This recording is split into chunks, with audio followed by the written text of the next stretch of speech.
Bien, hermanos, estamos estudiando Romanos capítulo 11. En el contexto de haber estado estudiando todo este tiempo Romanos 9, 10 y 11. Y estamos estudiando puntualmente Romanos 11 del 25 al 27. La semana pasada pudimos estar estudiando el versículo 25 y hoy día vamos a ver el 26 y el 27, si Dios así lo permite. Entonces, yo quiero pedirles que ustedes abran sus Biblias, por favor, abran sus Biblias en Romanos capítulo 11, Romanos 11,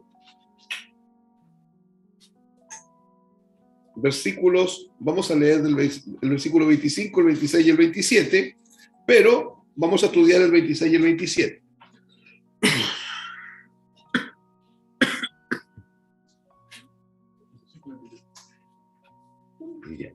¿Alguien tiene un internet bueno y el celular con carga, no? ¿Sí? ¿Y con carga, hermano? Ya. Hagamos el cambio porque estoy que...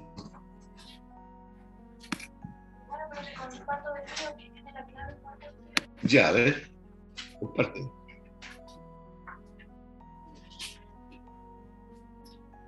Estamos conectándonos, es un problemita técnico, pero ya vamos a...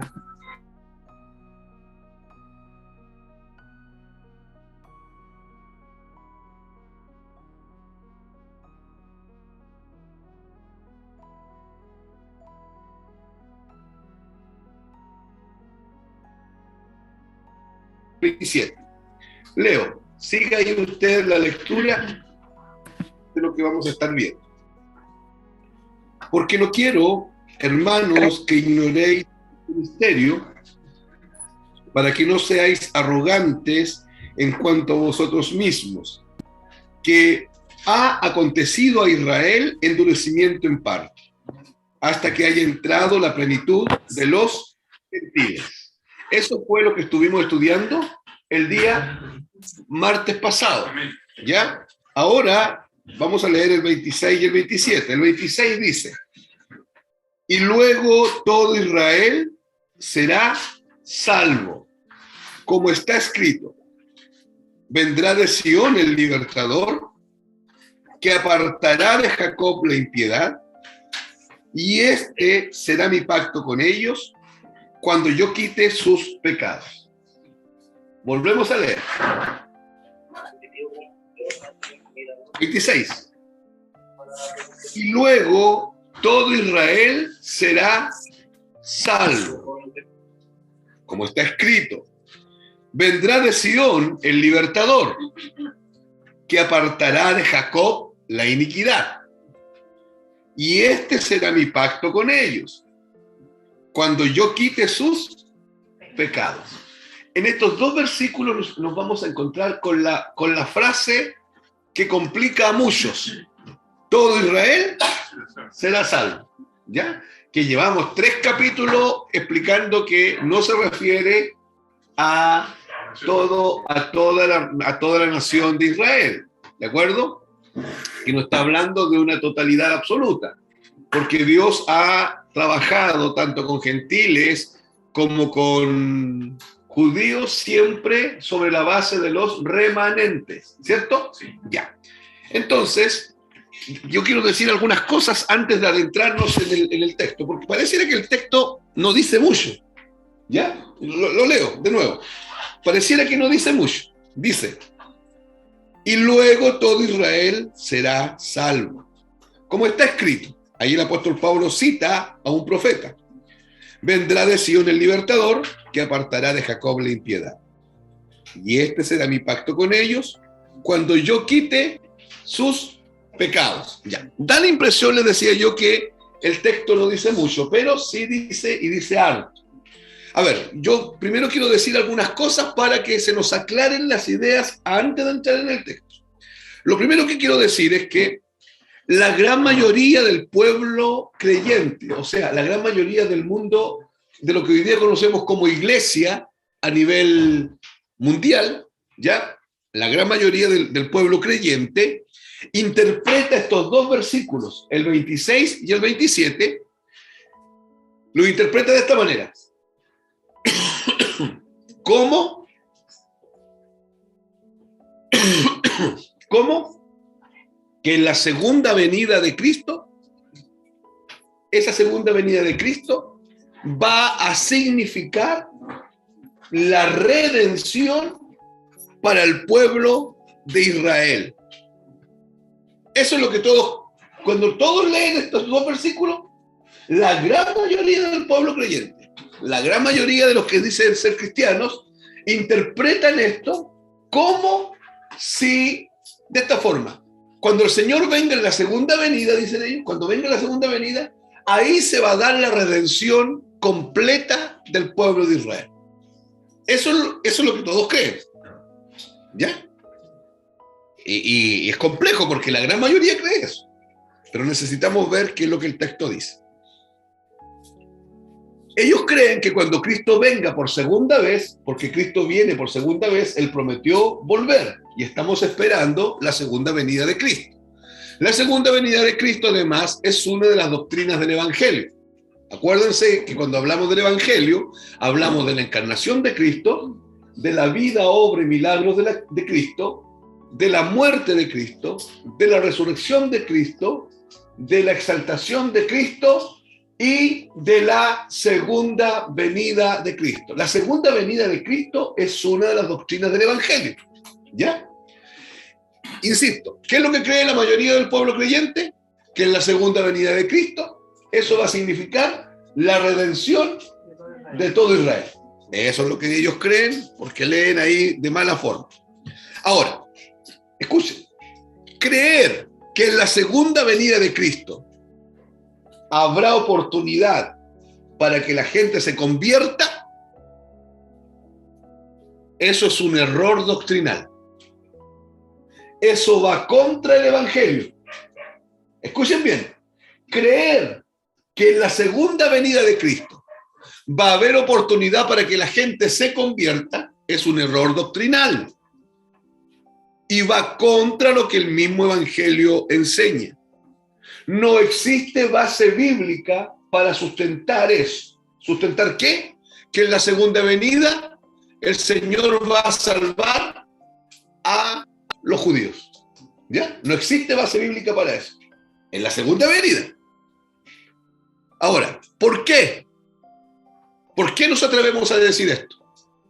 Porque estamos siendo categóricos. Y entiendan, la gran mayoría del pueblo creyente cree que esos dos textos, Romanos 11, 26 y 27, están hablando de que en la segunda venida de Cristo el pueblo judío va a ser redimido. Y yo le estoy diciendo que categóricamente no es así, y además le estoy diciendo que va contra el Evangelio, que va contra lo que el mismo Evangelio enseña. Ahora, ¿por qué? Porque cuando Cristo vuelva por segunda vez, Él viene para juzgar a todo ser humano y viene para buscar a su iglesia. Eso nótenlo. ¿A qué viene el Señor por segunda vez? A juzgar a todos los seres humanos y a buscar a su iglesia. Él no viene como vino la primera vez. La primera vez Él vino con una misión, con un propósito claro. Era predicar el Evangelio, predicar el arrepentimiento y morir en una cruz para que todo aquel que crea en su muerte reciba salvación. ¿De acuerdo? Ahora Él no viene a eso. La segunda venida no es para eso.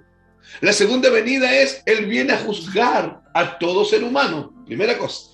Y segundo propósito de su segunda venida es que viene a buscar a su iglesia. Él no viene a predicar el Evangelio. Él no viene a evangelizar. Él no viene a hacer misiones.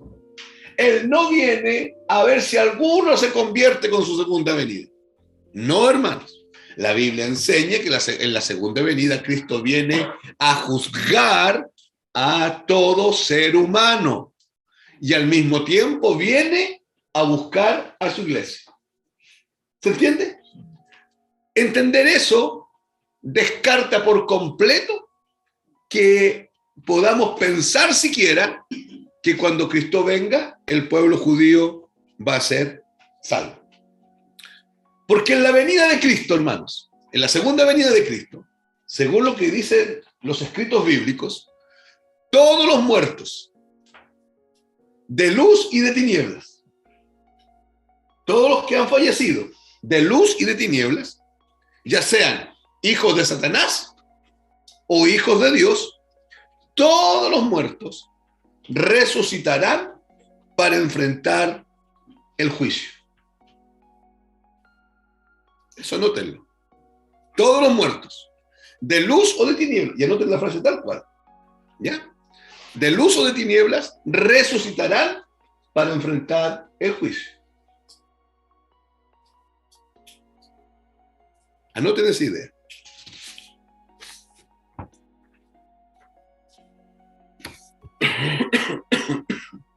Todos los muertos.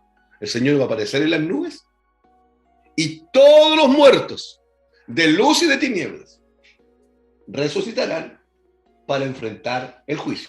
De luz y de tinieblas. De luz y de tinieblas. Resucitarán para enfrentar el juicio. Ahora, los muertos en Cristo, ¿quiénes son esos? Los cristianos que han fallecido. Los muertos en Cristo enfrentarán el tribunal de Cristo. Anoten eso. Los muertos en Cristo, o sea, todos los cristianos que han fallecido resucitarán para enfrentar el tribunal de Cristo.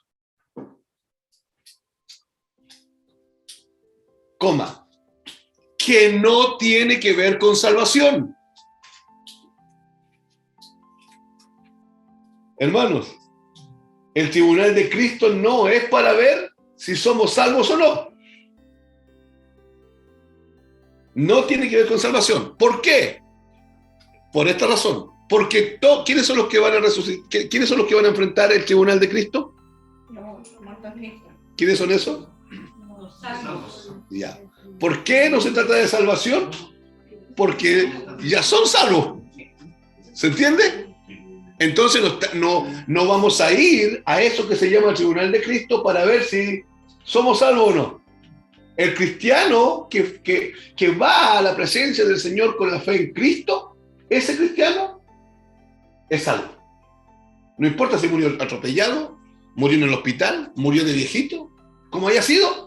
Si murió con fe en Cristo, ese cristiano es salvo y resucitará en la venida del Señor para enfrentar el tribunal de Cristo, que no tiene que ver con salvación, ya que todos los que estarán ahí son salvos.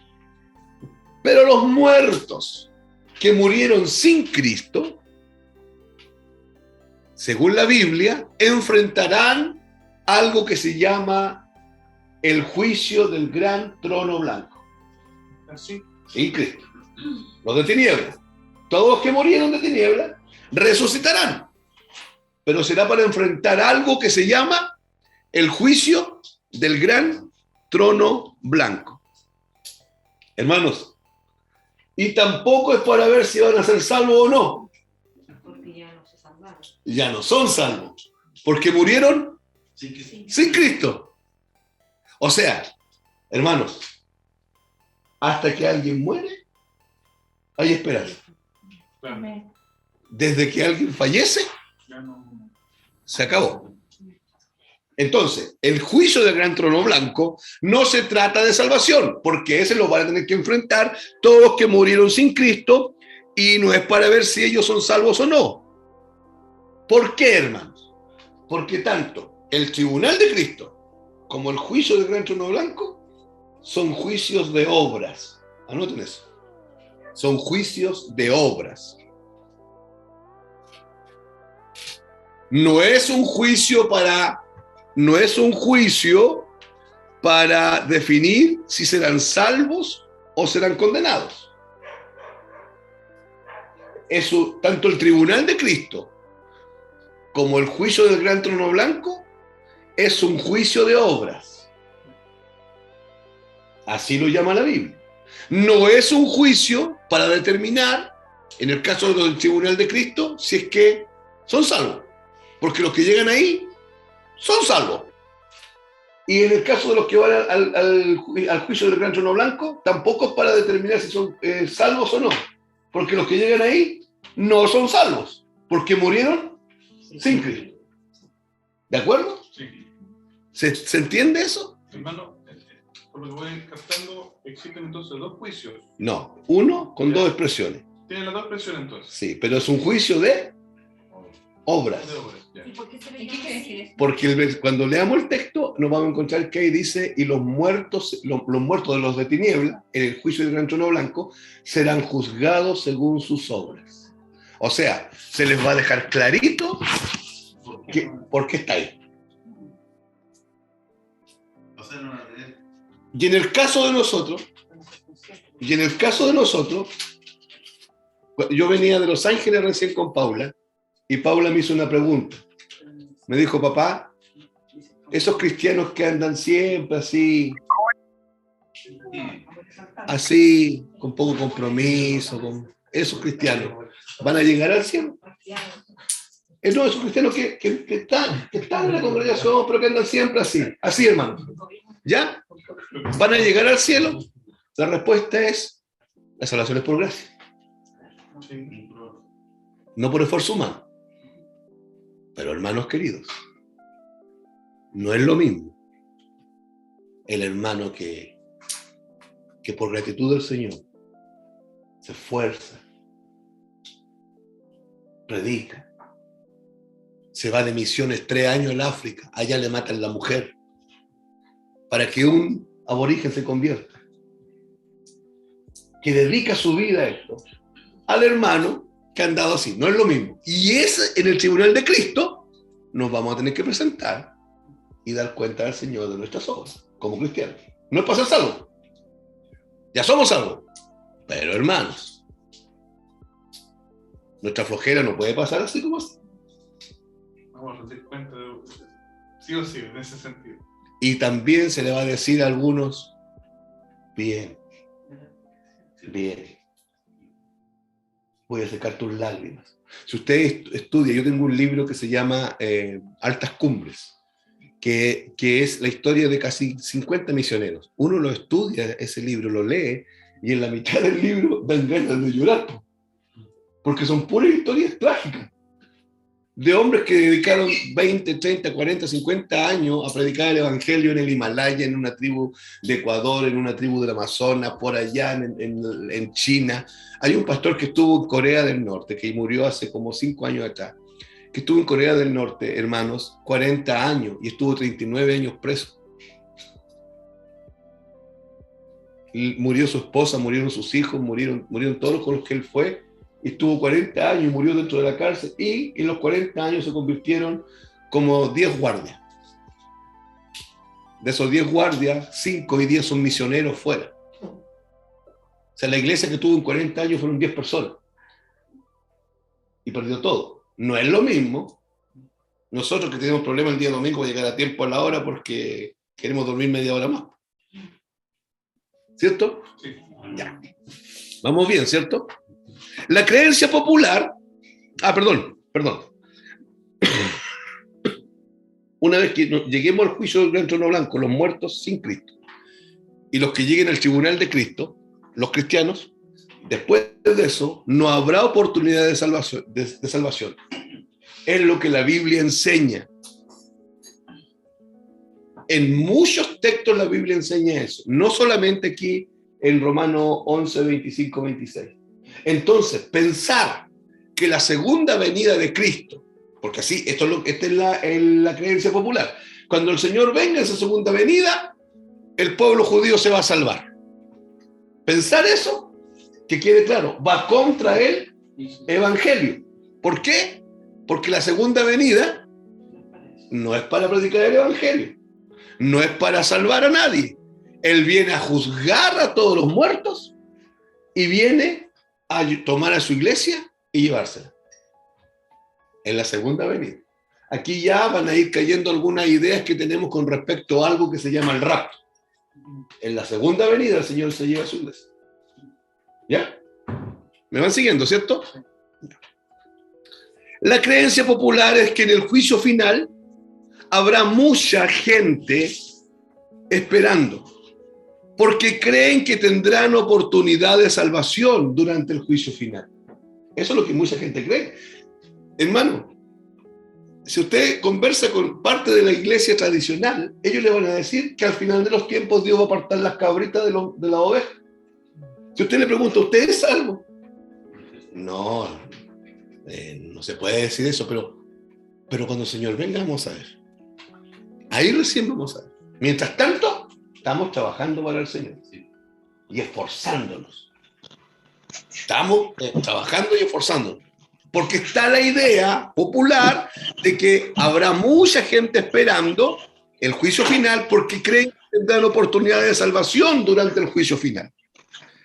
Esa historia que yo acabo de mencionar es diabólica para engañar a la gente y mantenerlos condenados y llevarlos al infierno, meterlos en las iglesias viviendo una vida religiosa sin jamás conocer el Evangelio. Por eso cuando uno de ustedes dice, yo soy salvo, usted suena arrogante. Y somos salvos, no por obras, somos salvos por gracia, pero somos, no vamos a ser, somos salvos. Cristo, en la segunda venida de Cristo, no habrá oportunidad de salvación. Cristo no volverá por segunda vez a evangelizar, ni a judíos, ni a gentiles. Él viene a, número uno, ¿a quién? A todos los seres humanos. Y dos, a buscar a su iglesia. Los muertos en Cristo tendrán que enfrentar de Cristo. Y los muertos sin Cristo tendrán que enfrentar. Y ambas expresiones se llama juicio de obras. Bien, vamos bien. Muchos creen que cuando el Señor vuelva por segunda vez, Él colocará las buenas obras en una balanza y las malas obras en la otra balanza. Eso es lo que la gente cree. Que Dios va a colocar las buenas obras aquí y las malas obras aquí. ¿Ya? Y lo que pese más, eso determinará si la persona va al cielo o va al infierno.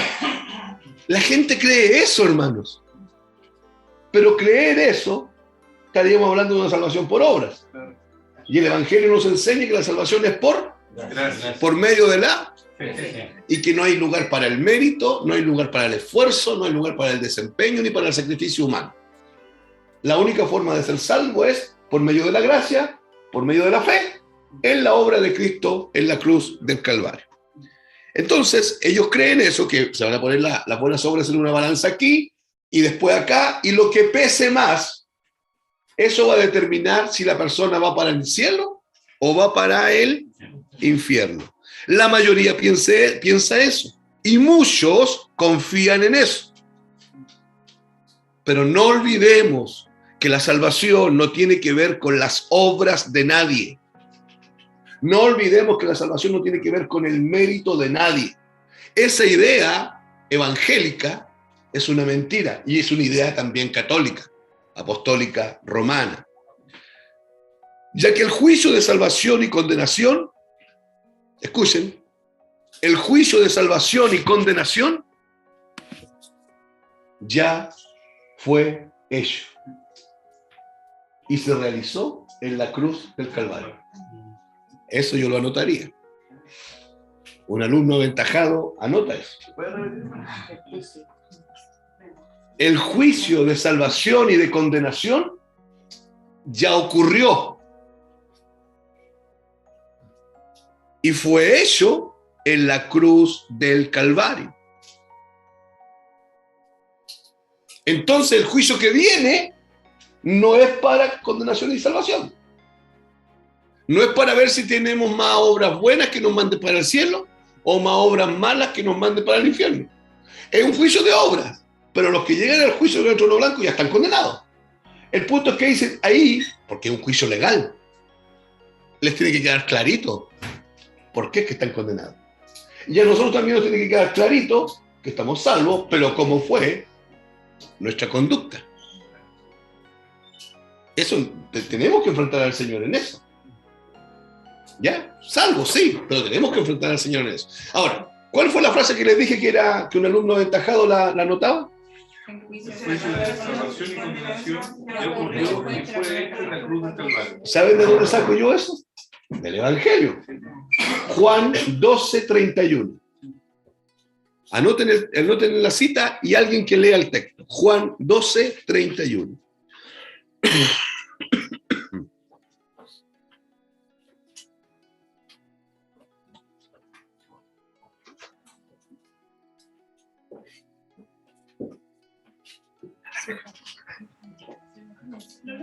Ya, hermana, fuerte. Ahora es el juicio de este mundo, ahora el príncipe de este mundo será echado fuera. Eso lo dijo Jesús un poquitito antes de su muerte en la cruz. Juan 12. Vuelvo a leerlo, hermana. Ahora es el juicio de este mundo, ahora el príncipe de este mundo será echado fuera. Ahora. ¿Refiriéndose a qué? Uy, gracias. ¿Refiriéndose a qué? ¿A qué? juicio. No. En ese tiempo. Ahora, pero refiriéndose a qué? A su muerte. En la cruz. Ahora, en mi muerte en la cruz, es el juicio de este mundo. ¿Y qué más dice ahí? Ahora el príncipe de este mundo. ¿Quién es? Satanás. ¿Qué pasa con él? Será echado fuera. ¿Cuándo pasó eso? En la cruz. ¿Cuándo pasó? Cuando murió Cristo en la cruz. No va a pasar. Pasó. Y él lo dijo 6 capítulos antes del capítulo 19, donde él expresa claramente toda la muerte y la resurrección de él. ¿Estamos bien? Sí. Quiero que vayamos a otro texto, a 2 Corintios 5:10. 5:10.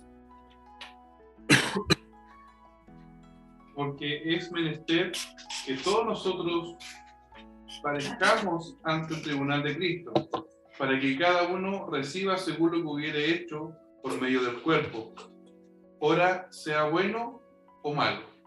De nuevo. Dice ora, ¿cierto? Ahí. No sea bueno o malo. Dice sea ora, ya.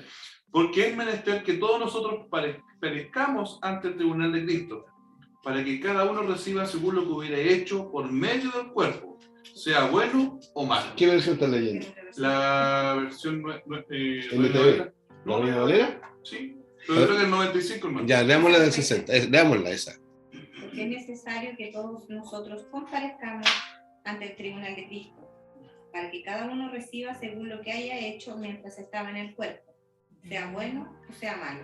En la iglesia. El cuerpo de Candidarito. ¿A dónde vamos a partir? ¿Es necesario que comparezcamos? La La palabra tribunal de Cristo, lamentablemente, por todo esto que ya lo he dicho tantas veces, que palabras griegas perdieron su conceptualización por el camino y terminaron significando otra cosa. Pero la palabra ahí donde dice tribunal, en griego dice bima, B-I-M-A, bima. Y bima era el nombre del proselio donde se premiaba a los atletas. Eso que todavía en los Juegos Olímpicos, primero, segundo y tercero, donde premian los 3 primeros, eso se llama bimá, Tribunal de Cristo. No es un asunto solamente de castigo, no es castigo, sino que es para evaluar cómo corrimos la carrera. ¿Se entiende? Ya llegamos al final, somos salvos, pero cada uno recibirá conforme a nuestro actuar en el cuerpo, sea bueno o sea malo. Ahí está claro, ¿cierto? Nos habla del tribunal de Cristo, donde compareceremos todos los salvos. No es para saber si usted es salvo, porque usted hoy día sabe que es salvo. ¿Por qué? Por la obra de Cristo en la cruz, donde usted creyó. Ya. Entonces no es para saber si usted será salvo, o si va a continuar salvo, o va a ser condenado. Es para una cuestión, y voy a agregar una palabrita aquí yo, de galardón. La palabra galardón tiene que ver con premio. Es para una cuestión de galardón. Va a ser juzgado por las obras, pero para ¿Para qué? Para el galardón. Para un galardón. Claro. O para no recibir el galardón. ¿Ya? Ujú. ¿Ya? Tiene que ver con eso. No es para ver si usted es salvo, si es medio salvo, si va a ser condenado o no. No, todos los que llegan al tribunal de Cristo son salvos porque murieron en Cristo. Y al morir en Cristo son de Cristo. ¿Vamos bien hasta ahí o no? Sí. El juicio del gran trono blanco. Aquí va la respuesta para la hermana Paola. Apocalipsis, capítulo 20. Hermano, ¿Sí? ahí también podría ser el tribunal de Cristo para un reconocimiento. Sí. Ya. El galardón es eso. Premio, reconocimiento, honra. ¿Ya? ¿Listo? Leo. Quiero que siga la lectura así en Apocalipsis 20, versículo 11, que es donde estamos viendo. Ya vimos el Bimá, el tribunal de Cristo. Ahora vamos a ver el otro elemento, que es el juicio del gran trono blanco. Dice, ¿y lo tienen? ¿Sí? ¿Están todos con lo tienen todos, no? ¿Ahora lo tienen?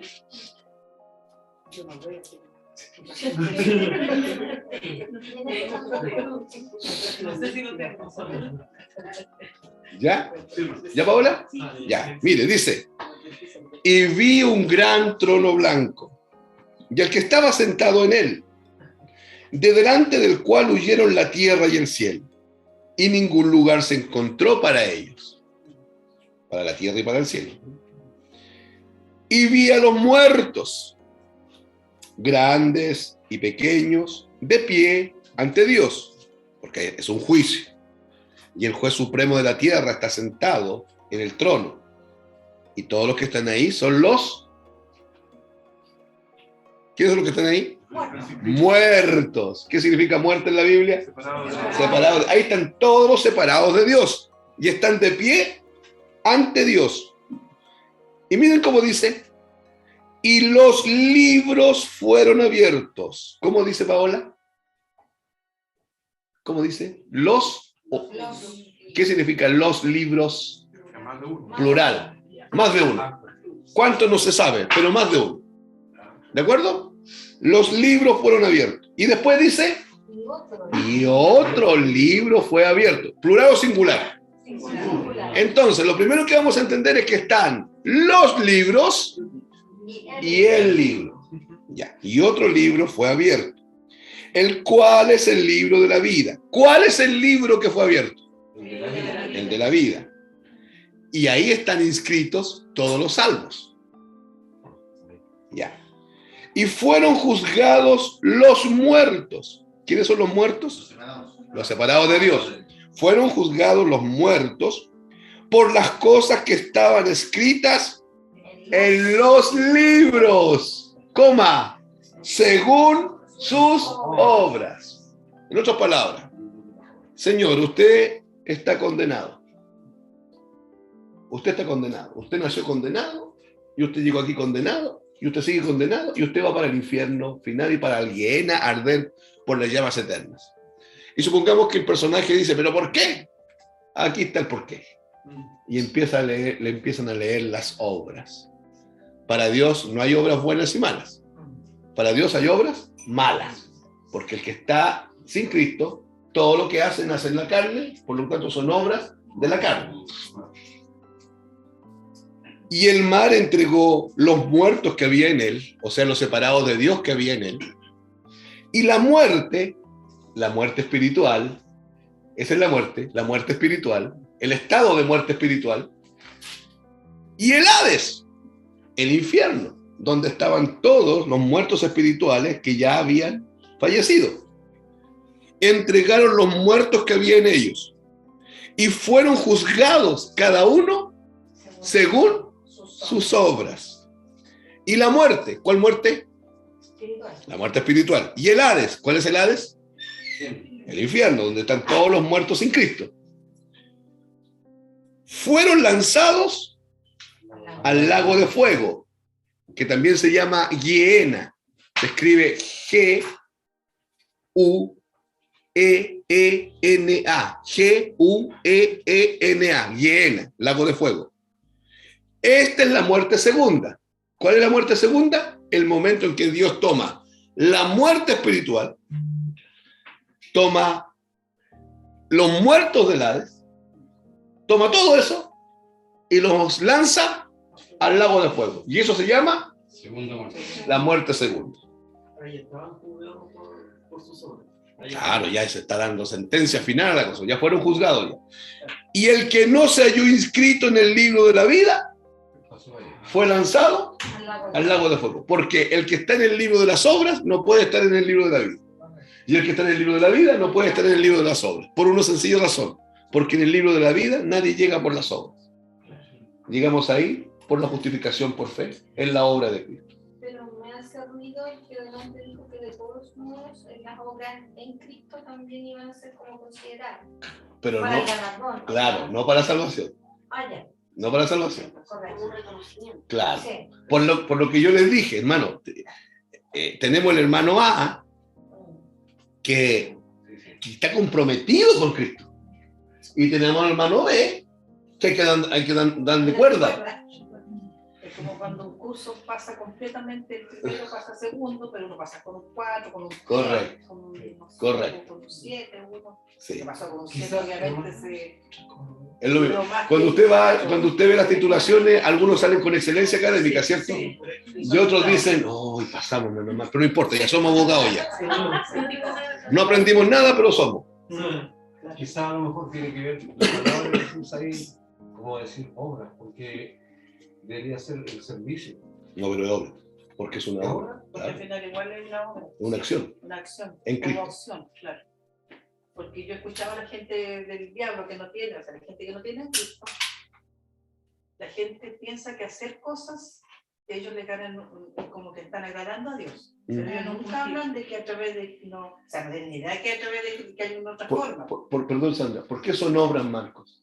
Porque Efesios 2:10 dice que somos hechura suya, creados en Cristo Jesús para buenas obras, las cuales ya estaban preparadas de antemano por Él. Son las obras de Cristo en nosotros.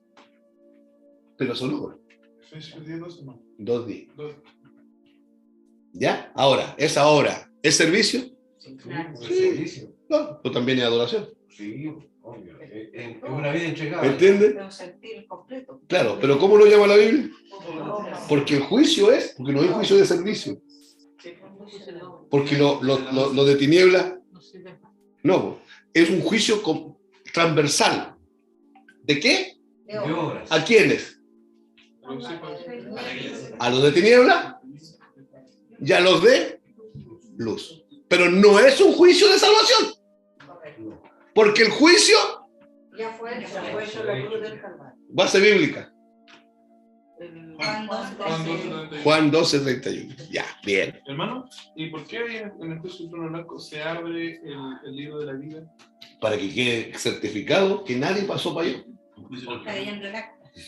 Claro, Es por un asunto de justicia. Entonces, cuando Santiago habla de las obras, se refiere a esa A esta. obra de Ahí Cristo. está. Claro. La obra es que produce la fe, no las obras que producen fe. Que serían en razón de, digamos, no para adquirir algo, sino de servicio. Claro, pero son las obras que producen la fe, Sí, no las obras que producen fe. correcto. Que es lo que todos creen, po. Que si hago esta obra, estoy mejor con el Señor. No, las obras que el cristiano realiza es la consecuencia natural de estar en Cristo. Y el valor que tiene para su vida. ¿Cómo? Porque mientras yo más... No, pero ¿qué dijiste, Sandra? No, para uno. Me refiero que si para mí el que Cristo me haya rescatado, Ya. igual va teniendo un valor y se va viendo. Claro, correcto, se manifiesta. Por eso es que hablamos de ser agradecidos, Sí. de no ser ingratos, de estar conscientes con la obra de Cristo, de estar siempre consciente de lo que significa la iglesia, porque perdemos la conciencia de eso. Ya, ¿vamos bien? Sí, En Apocalipsis, ahí comparecerán todos los muertos que murieron sin Cristo. Y no piensen que comparecerán ahí para ver si existe una oportunidad de salvación. No es para eso. todos los que estarán ahí están condenados, porque lo que será juzgado ahí serán sus obras. Todos ellos van al infierno, pero les quedará claro la calidad de sus obras. ¿Se acuerdan? Hermanos, esto tiene, todo tiene una secuencia. Juan 3:18. El que en él cree no es condenado, pero el que no cree ya ha sido condenado. Y esta es la condenación. Esta es la condenación, dice Jesús. Que la luz vino al mundo. Y ellos amaron más las tinieblas que la luz, porque sus obras... ¿De acuerdo? Esas obras malas de los que rechazan a Cristo son las que son juzgadas allá. Pero no es para ver si el tipo se salva o no. Ya no se salvó. Porque la única forma de ser salvo es mediante la fe en Cristo. Y mis méritos, mi desempeño y todo mi esfuerzo, por muy sincero que sea, no opera para la salvación. La salvación es única y exclusivamente por gracia mediante la fe. Son verdades que lamentablemente son poco comprendidas en mucho sector que dice tener fe en Cristo. Y son poco predicadas y poco enseñadas. Son sus doctrinas falsas o interpretaciones erradas o mentiras que sustentan una negligencia con el Evangelio. O sea, todos los que creen eso es porque sus predicadores, sus pastores por años no le han dicho la cosa como es. Es por eso que ellos están esperando que al final se decida qué va a pasar con ellos. Si oyeran el Evangelio, quedarían confrontados ahora frente a la cruz, porque ahora fue el juicio de este mundo. Y ahora Satanás, el príncipe de las tinieblas, ha sido echado fuera. Muchos interpretan esto erradamente. Quiero que leamos Hebreos 9, 27, 28.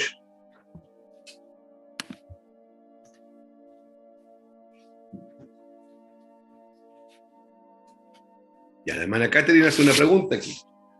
Me dice: buenas noches, hermanos. Entonces, cuando dice que la muerte y el Hades fueron lanzados al lago de fuego, ¿se refiere a las personas? Correcto. Porque la muerte es un estado de separación en el cual se encuentra el ser humano.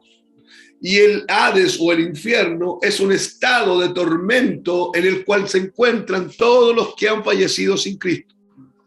Entonces lo que se toma son las personas que están en ese estado de separación y son lanzados al lago de fuego.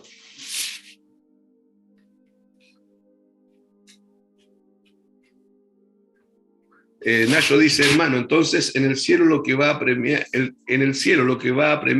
son las obras de Cristo, las que Cristo produjo, porque también dice la Biblia que por obras nadie será salvo. Correcto, no estamos hablando de salvación de obras ahí, Nacho, lo he dicho como 3 veces.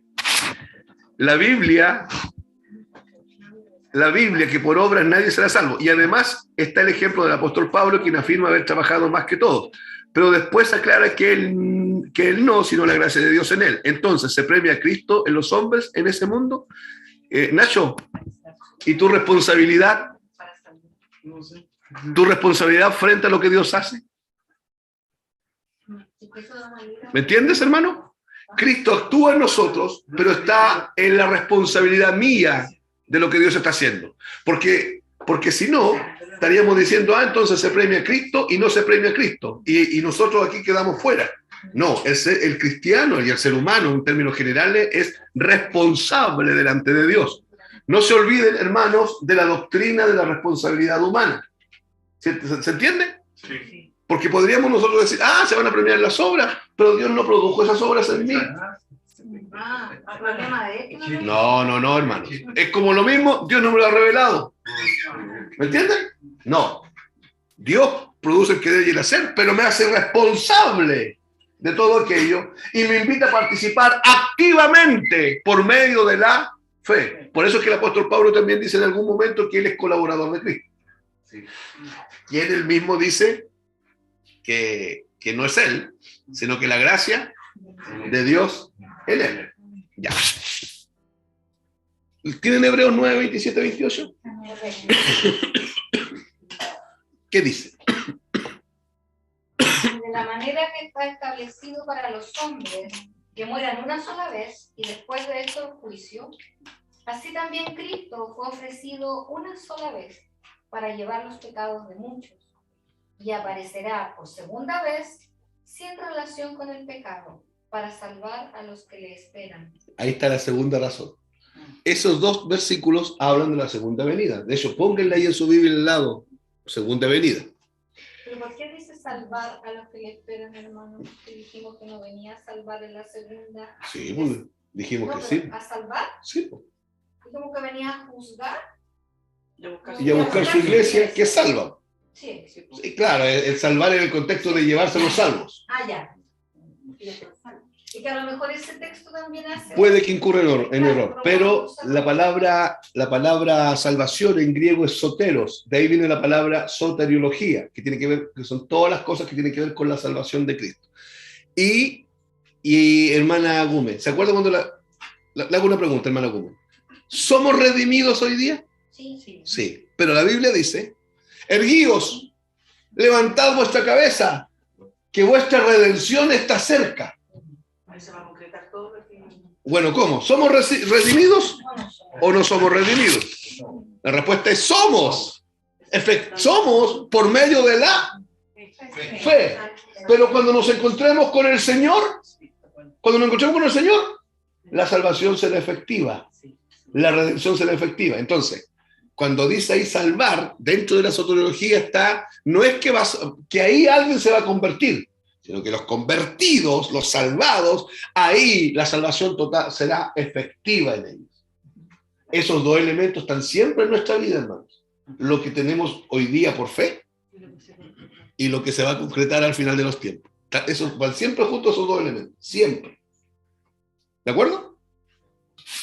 Ya. ¿De qué habla entonces Hebreo 9, 27, 28? De la segunda venida de Cristo. El texto dice que viene a buscar a los que le esperan, a los que ya son salvos, porque Él vino la primera vez y se ofreció, dice el texto ahí lo explica, ¿cierto? Que vino la primera vez y se ofreció una vez y para siempre, para tratar con los pecados. La primera vez vino a salvar y volverá por segunda vez para salvar a aquellos que lo esperan, o sea, para hacer la salvación efectiva. ¿Se entiende? Para hacer la salvación efectiva. No es que no somos salvos ahora, somos, pero estas dos ideas están permanentemente en la Biblia. ¿Por qué? Porque aún estamos en este cuerpo de carne. Y como estamos en este cuerpo de carne, hay un elementito que falta ahí. Pero Dios dice, pero por la fe, ya lo tienen. A ver, ¿dónde estamos sentados en este momento? Oh, yo lo veo sentado aquí en la casa de la hermana Paola, hermano Luis. ¿Alguien lo ve en la casa de la hermana Paola, hermano Luis? Sí. ¿Dónde está sentado el hermano Roberto? Aquí. Aquí. Pero la Biblia dice que Luis y Roberto al mismo tiempo están sentados en lugares celestiales juntamente con Cristo Jesús. Por medio de la fe. Eso no se ha concretado porque falta un elementito, que es que los cuerpos se transformen de corruptible a incorruptible. Cuando esto ocurra, la segunda venida venga, todo esto se vuelve efectivo. ¿Se entendió? Eso se da en muchas cosas, Hermano, ¿Ya? de ahí a lo mejor habría que también, yo lo veo así como, dice que finalmente a los que le esperan, lo único que le esperan a él es la iglesia. Nadie más. Si alguien viene de la iglesia no esperando. No, que si hay alguno de la iglesia no esperándolo, no hay iglesia. Hay algunos que no tienen por tal nada. Ya, pero lo espera. Pero le esperan igual. ¿Sí? Claro. Ah, ya. Ahora, hermanos, Algunos esperaron y dejaron de esperar. ahora, hermanos, cuando usted va a tomar un bus, el bus a Concepción, en el mercado, pasa a las 3 de la tarde, y usted llega ahí en 4 para las 3, y usted llega y dice, ¿el bus ya pasó? ¿El Biobío a Concepción? No, lo estamos esperando. 10 para las 3, 8 para las 3, 4 para las 3, y usted empieza a mirar para arriba. Mira allá. De repente asoma uno, Los Ángeles. Las 3. ¿Y usted, qué está haciendo usted? Esperando. Pero usted no está durmiendo ahí. Porque si usted se duerme y usted tiene una actitud de esperar, está atento en qué momento el búho aparece, ¿o no? Sí. Ya, ese verbo esperar en la Biblia tiene que ver con elpis, que es eso, que es con mantener una actitud vigilante, expectante, permanentemente expectante, mirar, observar. Eso es a los que le esperan. Y los que le esperan son los que están diciendo, ven Señor Jesús. Como dice Apocalipsis al final. Y el espíritu y la esposa dicen, ven, sí, ven Señor Jesús. Y algunos están diciendo que no venga todavía. Porque me faltan unos sueños que cumplir. Quiero hacerme una piscina en la casa, quiero disfrutarla. Que no venga todavía. Quiero ver a mi hijo grande, que no venga todavía. Y eso tiene que ver con dónde está nuestro corazón.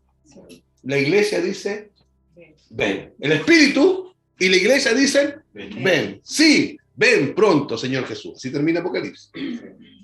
Ya. Otro texto. ¿Se está entendiendo, hermanos? Sí. Estamos explicando por qué el planteamiento que la mayoría cree está equivocado. En eso estoy perdiendo tiempo, en explicar eso. ¿Ya? Ahora vamos a ir a Lucas 17, del 24 al 37. Lucas 17, del 24 al 37. Anoten las citas ahí en sus casas, hermano.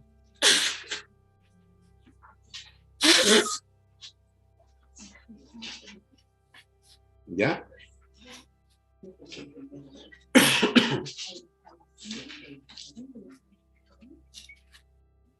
Lucas 17, del 24 al 37. Leemos. Hermana Guzmán, ¿me ayuda? Sí, claro. 34 37. No, 24. Ah, del 24. Sí. Ya. Porque como el relámpago que al fulgurar resplandece desde un extremo del cielo hasta el otro, así también será el Hijo del Hombre en su día. Pero primero es necesario que padezca mucho y sea desechado por esta generación. Como fueron los días de Noé, así también serán los días del Hijo del Hombre. Comían, bebían, se casaban y se daban en casamiento, hasta el día en que entró Noé en el arca y vino el diluvio y los destruyó a todos. Asimismo, como sucedió en los días de Lot, comían, bebían, compraban, vendían, plantaban, edificaban. Mas el día en que Lot salió de Sodoma, llovió del cielo fuego y azufre y los destruyó a todos. Así será el día en que el Hijo del Hombre se manifieste. En aquel día, el que esté en la azotea y sus bienes en casa, no descienda a tomarlos. Y el que en el campo asimismo no vuelva atrás. Acordaos de la mujer de Lot. Todo el que procure salvar su vida la perderá, y todo el que la pierda la salvará.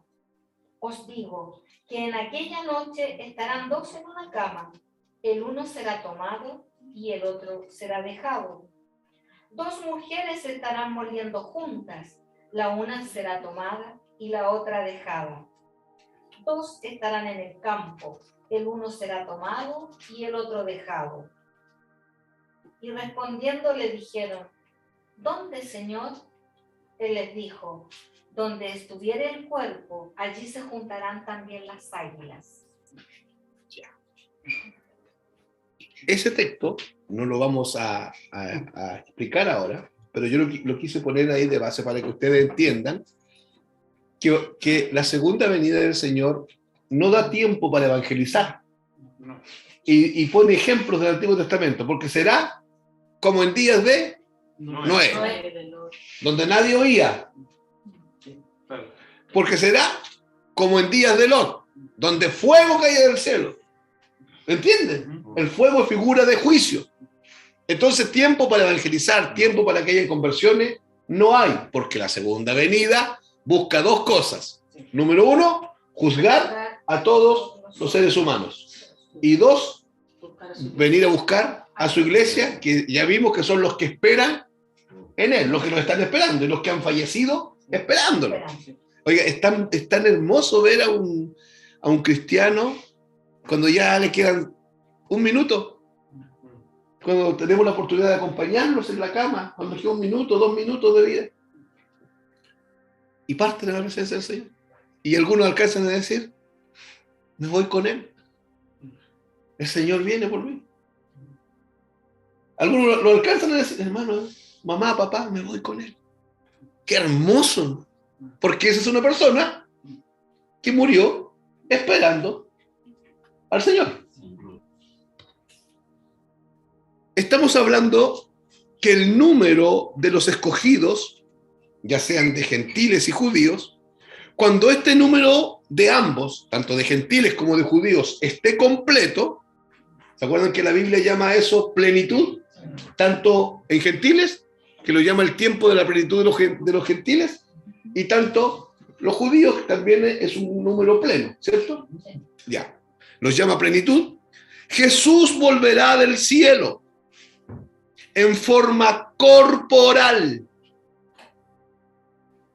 en forma visible, de la misma forma como Él subió.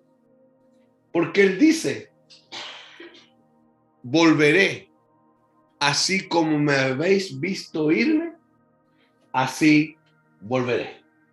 En un cuerpo incorpóreo, en un cuerpo glorificado, en un cuerpo exaltado, se va a ver el cuerpo, un cuerpo que traspasa murallas, cuerpo glorioso, santo, perfecto, con las cicatrices. Lo único que quedó ahí fueron las cicatrices, como señal para nosotros de nuestra redención, de nuestra expiación. Él volverá de forma visible, así como esos más de 500 discípulos lo vieron resucitado y subir al cielo. Volverá en forma visible. En muchas otras partes de la Escritura dice que todo ojo le verá. Volvamos al versículo 26. A la frase que es tan complicada, que ha causado tantas controversias. ¿Cuál es la frase? Y luego todo Israel será salvo. Esa es la frase complicada. Todo Israel será salvo. Yo ya acabo de explicar por qué Cristo no viene a salvar. ¿Quedó claro eso? Sí. ¿Les hace sentido? ¿Hay coherencia en lo que yo les acabo de decir? Sí. Entonces, pensar que cuando el Señor venga, los judíos se van a salvar, no. ¿En la segunda venida del Señor? No. Escuchen. ¿En la segunda venida del Señor? No. Ahí no.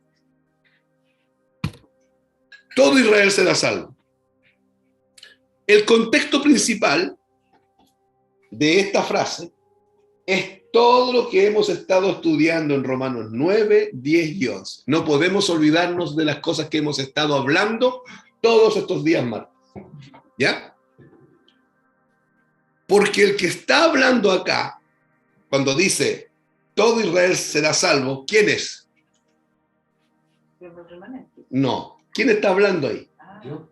¿Pero quién escribió eso? Pablo. Y Pablo es el que escribió Romanos. Y adelante, antes, Pablo ya explicó de qué Israel estamos hablando. ¿Cierto? Si este Israel que Pablo está poniendo aquí fuese que todos los judíos que están ahora pisando la tierra van a ser salvos, Pablo se contradice completamente para atrás. Con todo lo que venimos estudiando. Por eso les dije yo, ¿cuál es el contexto para entender esta frase? Todo lo que dice, inclusive, no lo que dice Romanos 9, 10 y 11.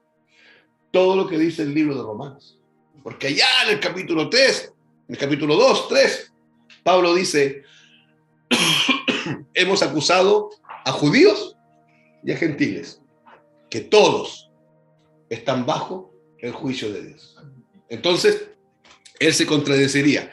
El que está hablando acá es el mismo apóstol Pablo, que dice que aunque los hijos de Israel sean como la arena del mar, solamente un remanente será salvo. Él lo dijo varias veces antes. Entonces él ahora no puede estar diciendo que todo Israel será salvo. ¿cierto? Apuntando a la totalidad de Israel. ¿Se entiende eso, hermanos? ¿Se entiende por qué no puede estar diciendo eso? ¿Por qué? Que se lo mencionó muchas veces que solamente el remanente estaba- ¿Y qué sería? Sería una contradicción. Una contradicción, por hermano, dentro de del mismo libro. No corresponde entonces. Es el mismo Pablo que está diciendo esto aquí. El que dijo que solo el remanente sería salvo, el que está diciendo aquí, todo Israel será salvo. Entonces no puede haber una contradicción ahí, aunque parezca una contradicción. Pablo no ha cambiado de idea mientras escribía el libro de Romanos. Pablo no tuvo una laguna mental aquí, que se olvidó de todo lo que dijo antes y ahora se le ocurrió escribir esto. Por eso es importante entender esta frase en su contexto. ¿Y cuál es el contexto? el remanente iba a ser salvo. ¿Pero el contexto cuál es? Todo el libro de Romanos. Entonces, Todo el libro de Romanos dice otra cosa. Entonces yo no puedo entender ese texto aparte de lo que dice el libro de Romanos. ¿De acuerdo? Hermanos, existen 3 interpretaciones teológicas de esta frase. Las vamos a ver las 3. 3 interpretaciones, hoy día vamos a ver una. Pero existen 3 interpretaciones teológicas de esta frase. Todo Israel será salvo. Las 3 interpretaciones interpretan la frase de forma diferente. Quiero mencionar que los que hacen esta interpretación son teólogos renombrados, ¿ya? Son gente seria, son gente que sabe, son gente que entiende, son gente además conocida y de mucha credibilidad en el mundo cristiano. Y hermanos, y no son pocos los que sostienen la primera, no son pocos los que sostienen la segunda, y no son pocos los que sostienen la tercera. ¿De acuerdo?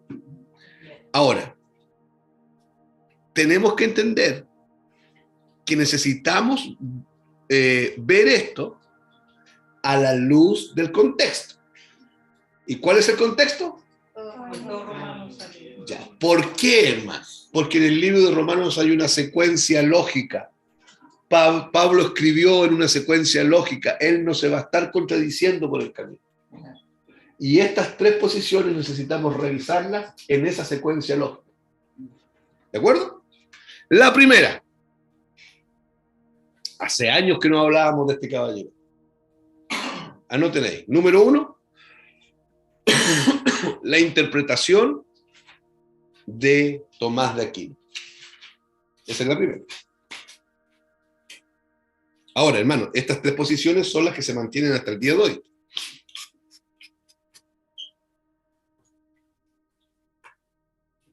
Ya. La interpretación, número 1, la interpretación de Tomás de Aquino. Acuérdense, ¿qué es lo que estamos viendo? ¿Cuál frase? ¿Cuántas interpretaciones hay? 3. Y yo hice un comentario. Esta es gente seria, gente que sabe, que entiende, ¿de acuerdo? Y además, no son pocos los que respaldan la posición de Aquino. No son pocos los que respaldan la otra posición y no son pocos los que respaldan la tercera posición. Y yo necesito que eso ustedes lo entiendan.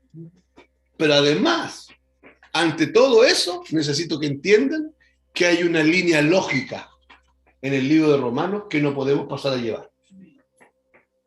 Entonces, escuchen, recordemos un poquito de Tomás de Aquino. Él fue el teólogo por excelencia de la Iglesia Católica Apostólica Romana. Él fue el que la lleva ahí, en medio de la Iglesia Católica Apostólica Romana. Él fue el creador de algo que se llama, no sé si han oído hablar de eso, la suma teológica.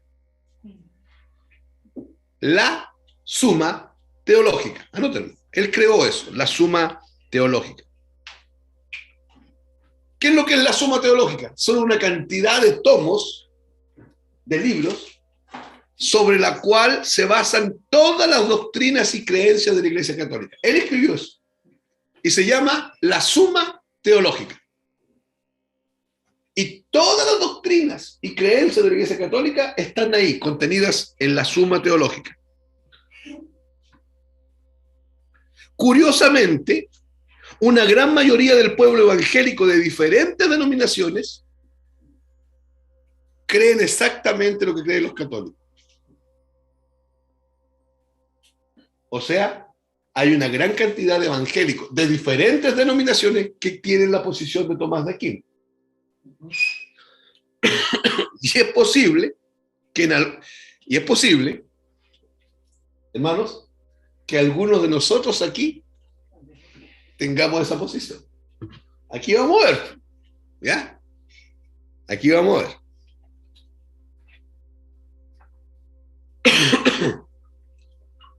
Porque algunos de nosotros fuimos enseñados doctrinalmente antes por otros pastores, por otros, y puede que alguno tenga esta posición. Ya.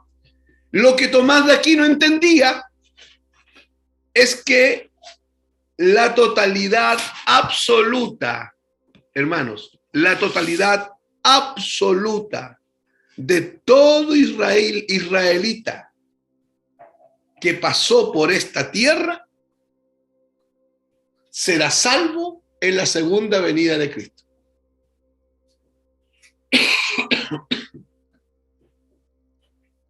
¿Qué creía Tomás de Aquino? Que la totalidad absoluta de todo israelita que pasó por el planeta Tierra,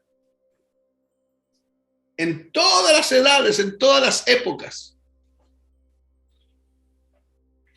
será salvo en la segunda venida de Cristo.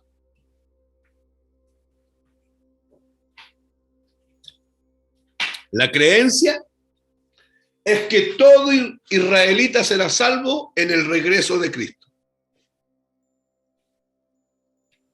Esa es la interpretación de Tomás de Aquino. ¿Compleja? Compleja. ¿Qué es lo que cree entonces Tomás de Aquino?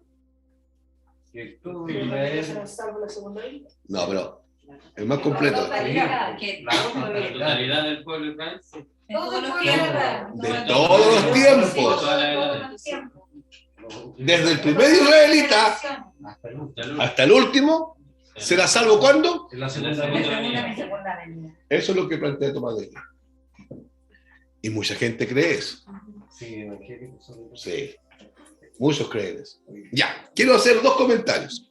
No anoten, traten de entenderme el comentario. Primer comentario. Esta es la creencia más popular. O sea, del 100%, más del 60% cree esto. Esta es la creencia más popular que existe en el mundo cristiano, sea católico o sea evangélico. Esta es la creencia más masificada que existe. Yo no comparto esta creencia. El hermano Víctor. Ustedes después tendrán que posicionarse ahí en alguna, pero yo no la comparto. Porque hay argumento bíblico de sobra para no estar de acuerdo con esta posición. Y hemos visto harto.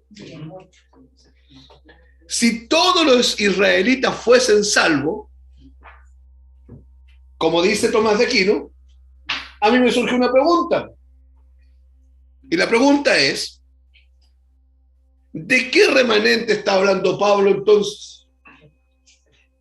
Si habla tantas veces de que el remanente de Israel será salvo. Si Tomás de Aquino dice que todos los israelitas que han pisado el planeta Tierra serán salvos en el regreso de Cristo, yo pregunto, bueno, ¿y Pablo? ¿De qué remanente está hablando? ¿Sufrió demencia senil Pablo? ¿O tuvo un lapso y de repente empezó a hablar tonteras? Podemos leer, hermanos, porque si esto es así,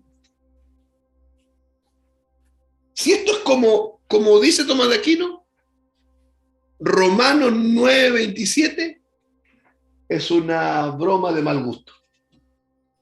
Leamos Romanos 9:27.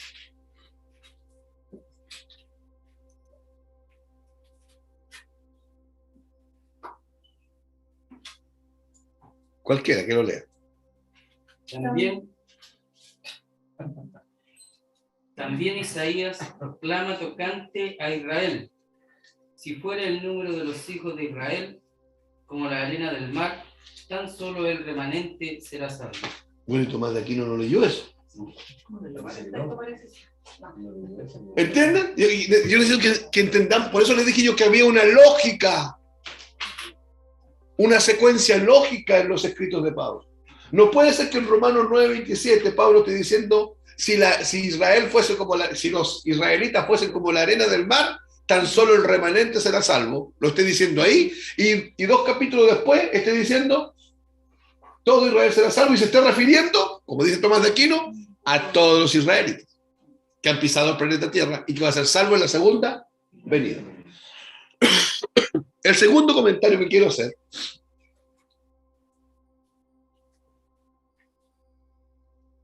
es que ¿pueden leer la declaración de Tomás de Aquino? Léanla.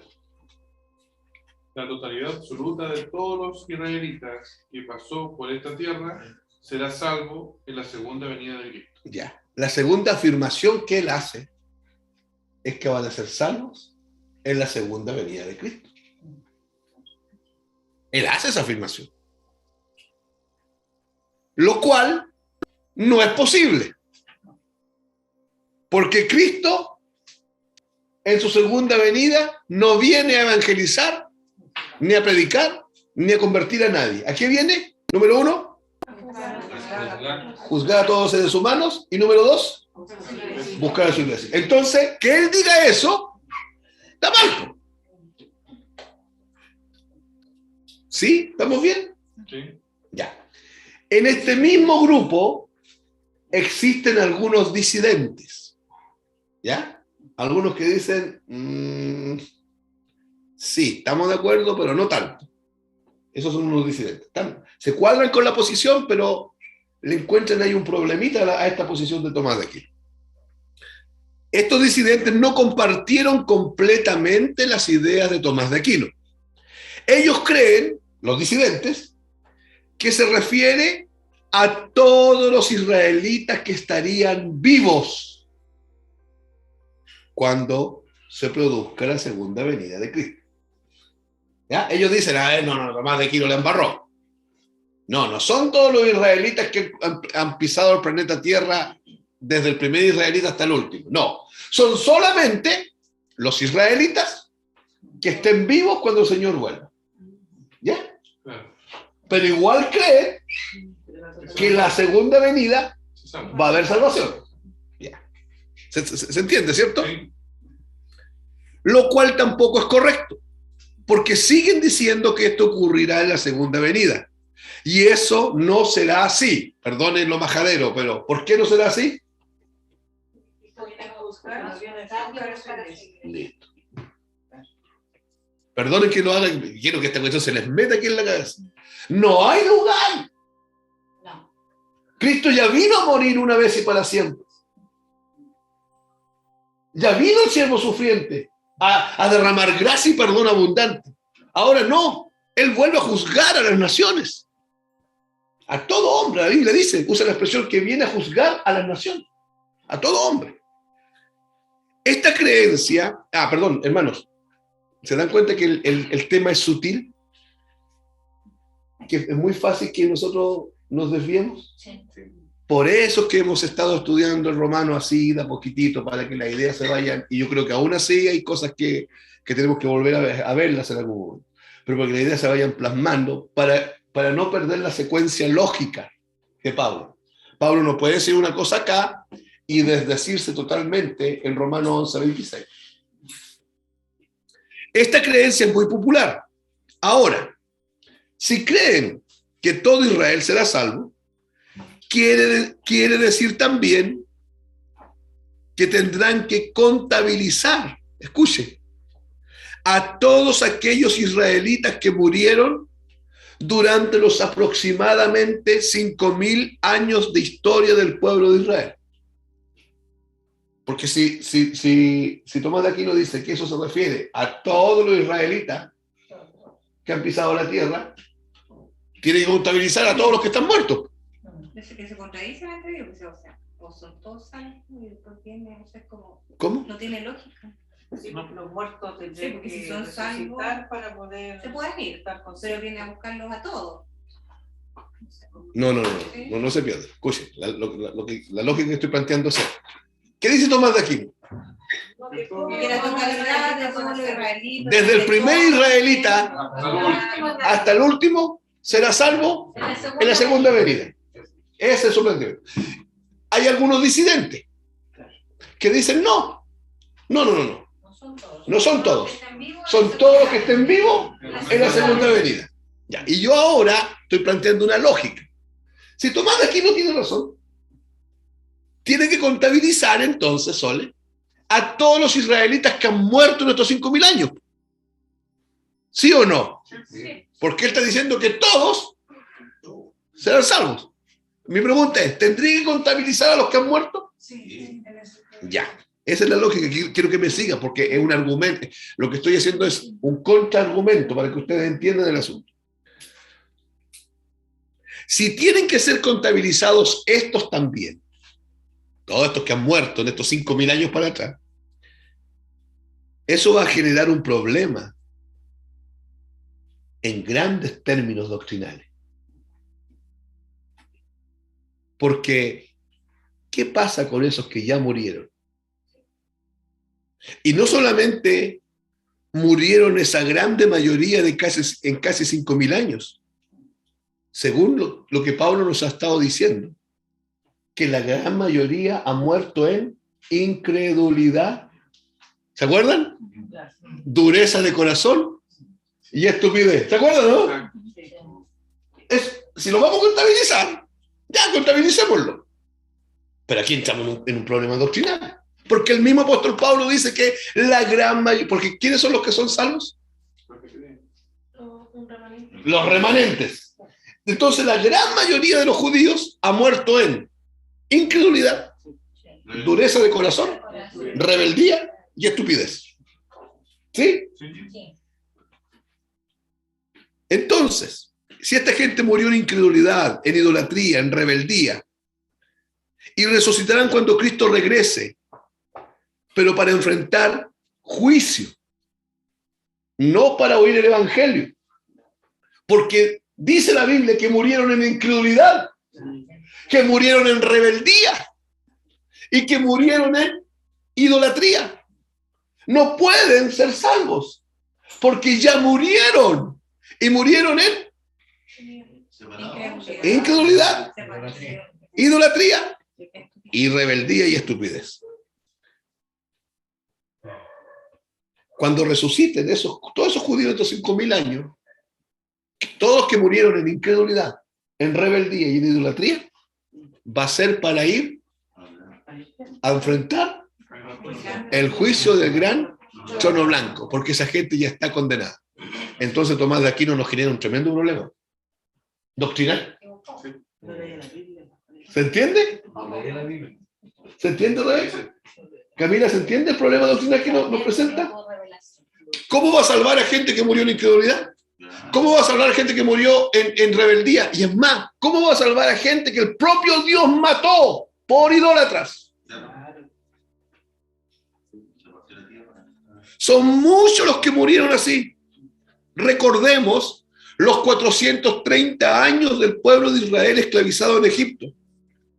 Cuando salieron de la esclavitud, salieron 2 millones de israelitas, entraron 70 judíos a Egipto. Tuvieron 430 años esclavos. Salieron 2 millones de hombres. Se cree que eran como 9, entre hombres, niños y mujeres, pero 2 millones de hombres. Salieron de Egipto.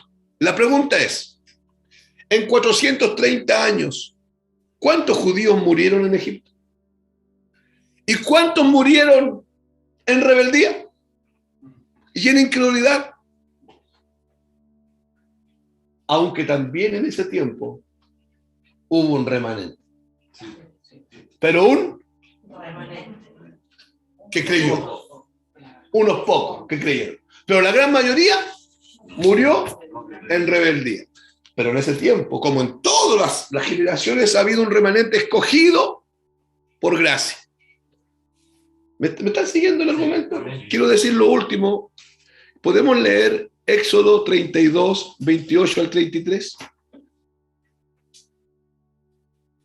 Quiero darle un ejemplo de lo que estoy diciendo. Porque Tomás de Aquino nos complicó la cuestión. Tomás de Aquino nos dice que esta frase, todo Israel será salvo, significa que todo los israelitas, de todos los tiempos, hasta el último israelita, serán salvos cuando el Señor venga. Éxodo 32, 28, 33. Y yo quiero que leamos estos textos para ver qué dicen los textos. Ya. Éxodo 32, 28, 33. ¿Ya?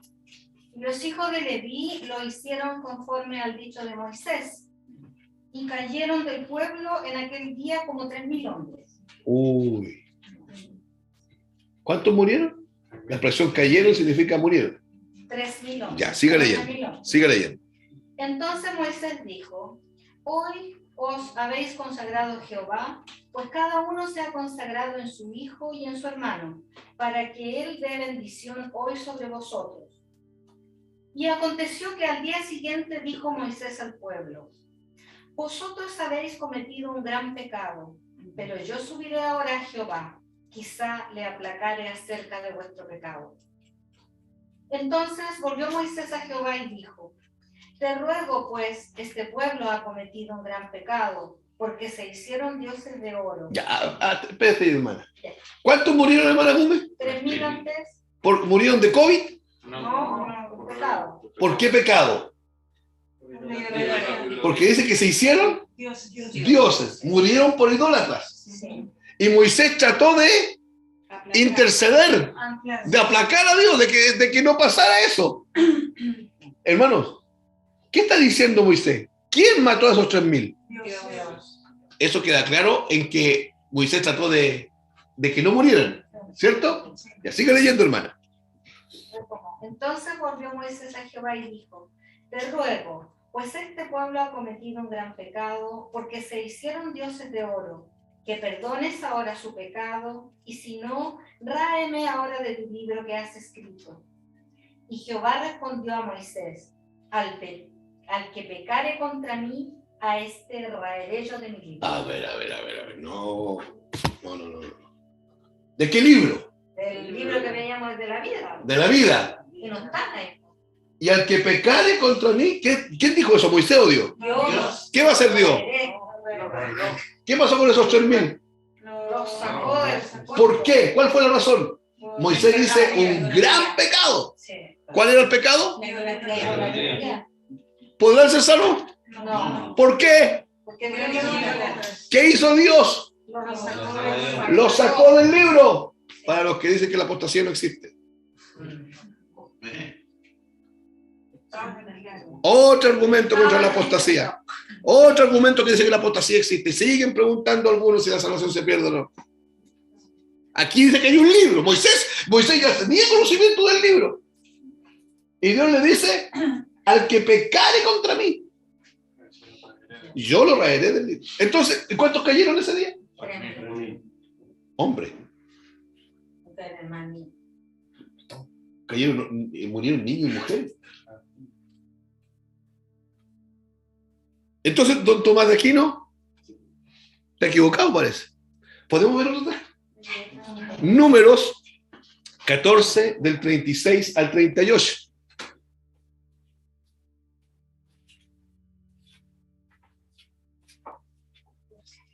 Números 14, del 36 al 38. Éxodo 32, 28, 33. Ya, ¿quién va a leer Números 14? O usted, hermana Gómez, si lo tiene. Bueno. ¿Ya? Y los varones que Moisés envió a reconocer la tierra, y que al volver habían hecho murmurar contra él a toda la congregación. Espérenme un poquito, déjenme contextualizar a los hermanos. Cuando llega Moisés con el pueblo de Egipto, con el pueblo de Israel, cuando había salido de Egipto, cuando estaba cerca del Jordán, Moisés llamó a 12 hombres que se conocen como los 12 espías y los mandó a espiar la tierra, a ver si era la tierra que Dios había dicho. ¿Y cuál era la tierra que Dios había dicho? La tierra que fluye leche y miel. Entonces mandó a 2 espías. Y entre ellos iban 2, Josué y Caleb. ¿Ya? 2 espías fueron para allá. A ver si la tierra era donde Dios los había enviado. Ya, hermana Hugo, sigue. No se olviden de eso. Retomo.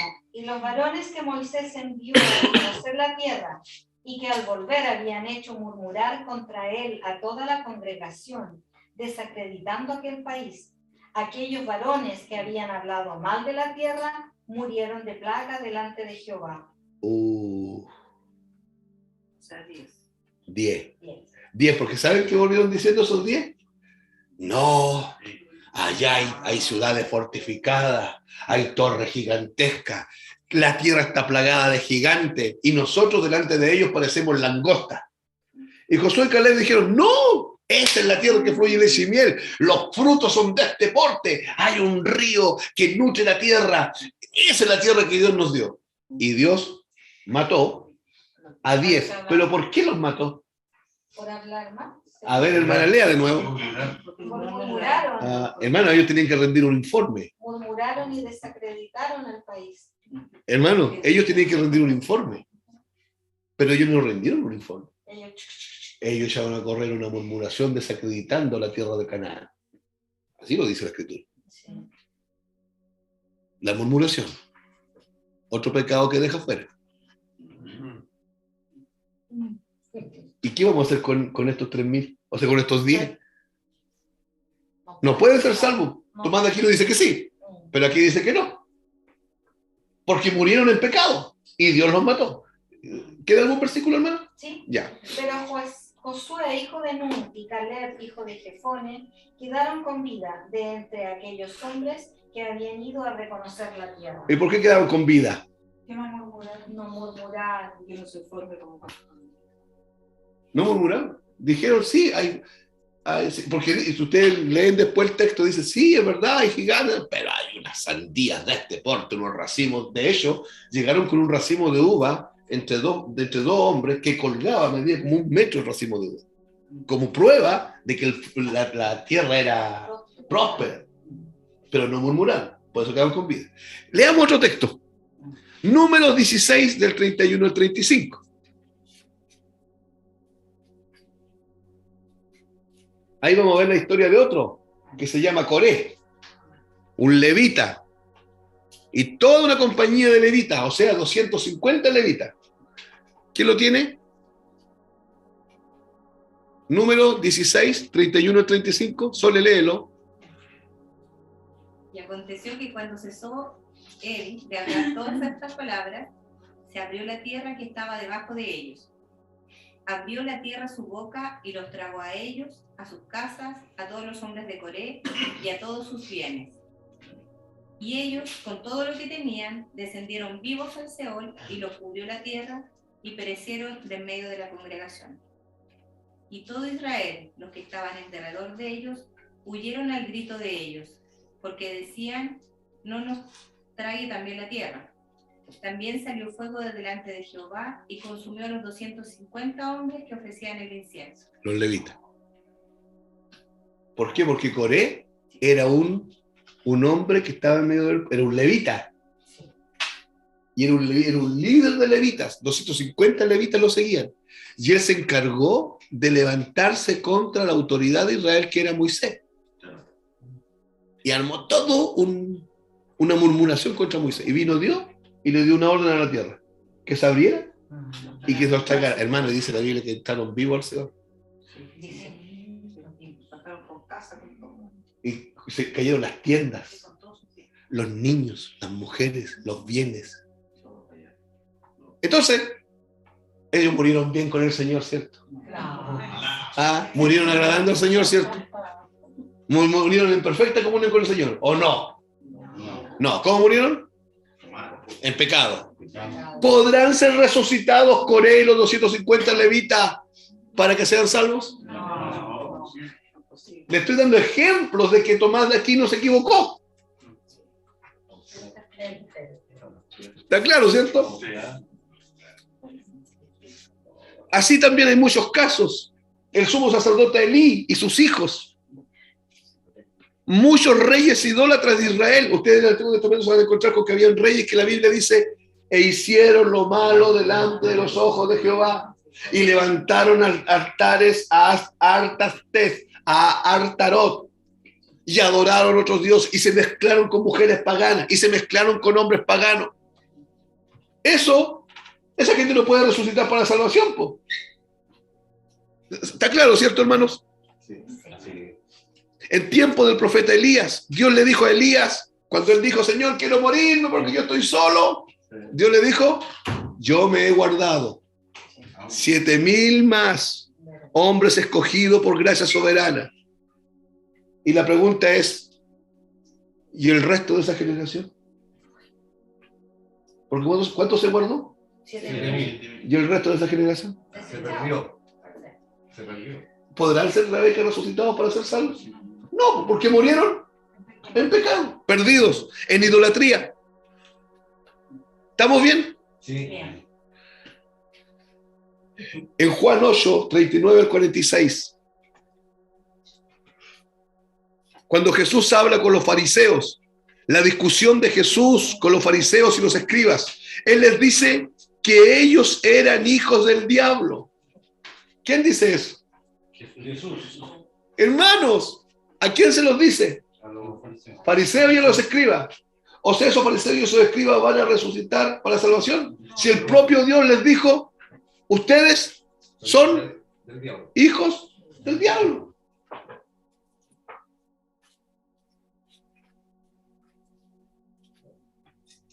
Aquí estamos hablando de judíos.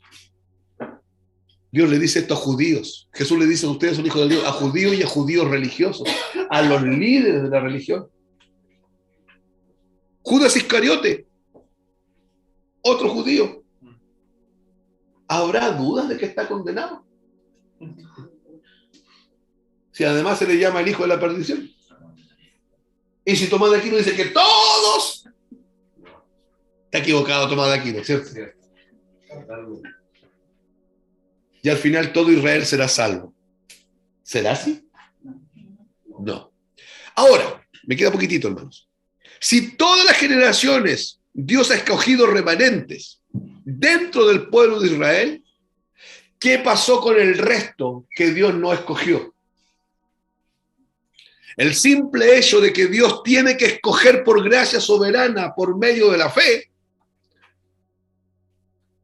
el simple hecho de que exista la elección por gracia, ya excluye la posibilidad de que todos sean salvos.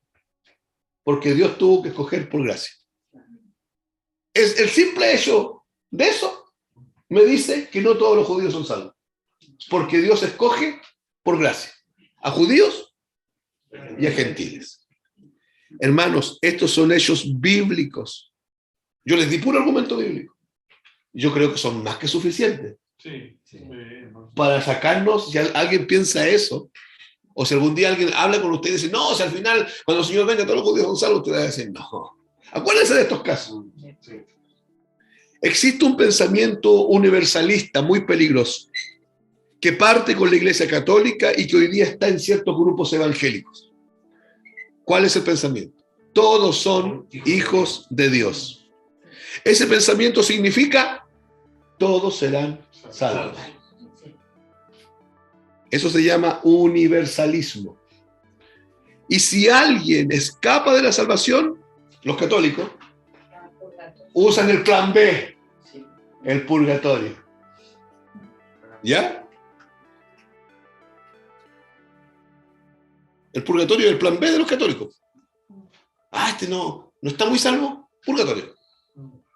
Y mientras tanto prendamos velas nosotros aquí. Y los niños que murieron antes, ellos se van a un limbo. Son invenciones. Todo esto que dije ahora no aparece en ninguna parte en las Escrituras. Vamos a recordar una regla establecida por el propio Jesús. Y aquí termino. Mateo 20:16. Vamos a recordar una regla establecida por el propio Señor Jesús. Mateo 20:16.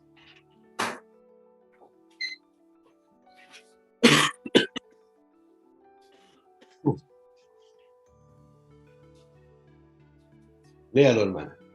Así los primeros serán postreros, y los postreros primeros, porque muchos son llamados, mas pocos escogidos. ¿Quién dice esto? Jesús. Esta es una regla que él estableció. Muchos son llamados, Mas pocos escogidos. Y alguien puede preguntar, ¿y por qué pocos? Porque la salvación es por elección soberana de la gracia de Dios. Sea judío, sea gentil. Tomás de Aquino se va contra lo que dijo el propio Jesús.